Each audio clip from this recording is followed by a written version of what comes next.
Hi everyone, today I'm filming 3 videos about kitchen knives, and the first one, which I've already filmed, is this one about the Opinel, and I have a link to that one down below. It's a knife that's really cool looking in my opinion, and works really well, really lightweight, really cool knife with a lot of safety oriented features with like a chopping finger protector and that kind of thing. In this video, I'm going to talk about the opposite, a knife that looks like a samurai sword.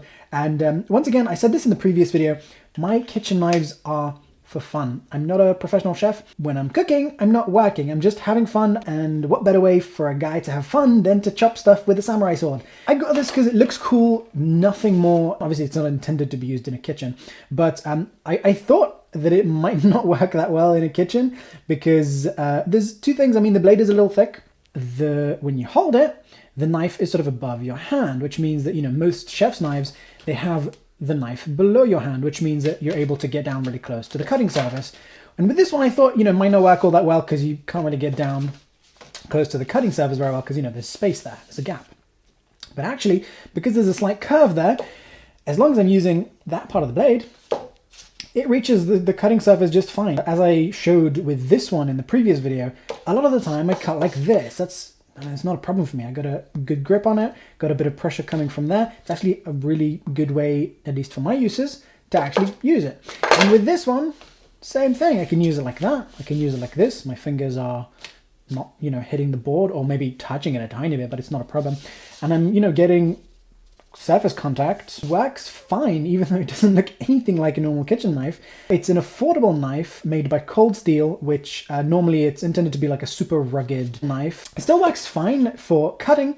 I think that's called a tanto style blade with that sort of cut there. Kitchen knife, normally they're a bit longer than that compared to a small knife like this, is a 4-inch.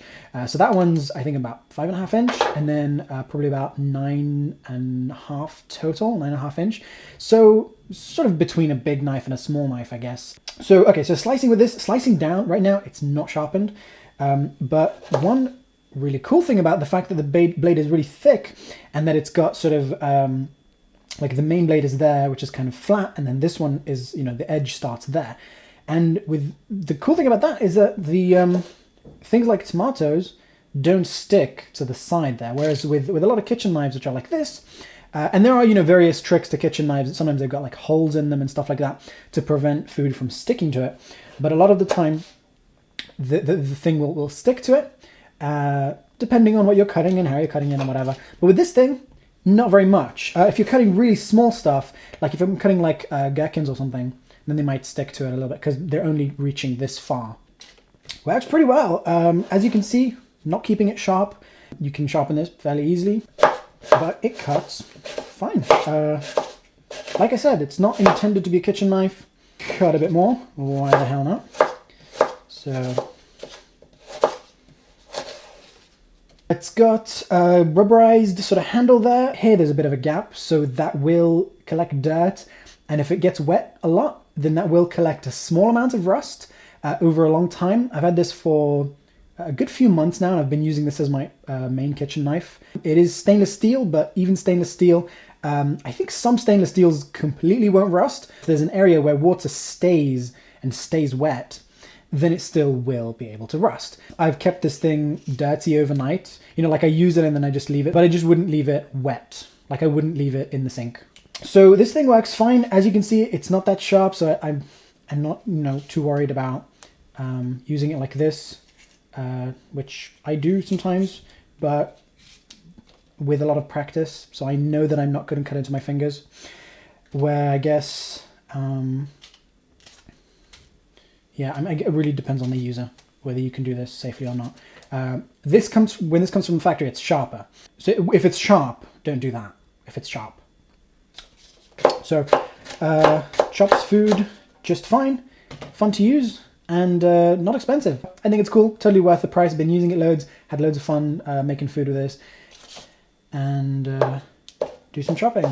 So, as you can see, this is fine, and works fine for me. I mean, because you have to cut with this area of the blade, you have to press down a little harder than if you were to cut with this area of the blade, because then it's just closer to your hand. I would say if you've got fairly strong hands, it's not going to be a big issue. For most uses, I've not had any trouble with that. yeah. Anyways, I mean, it's a good quality knife, I think. Chops pretty well.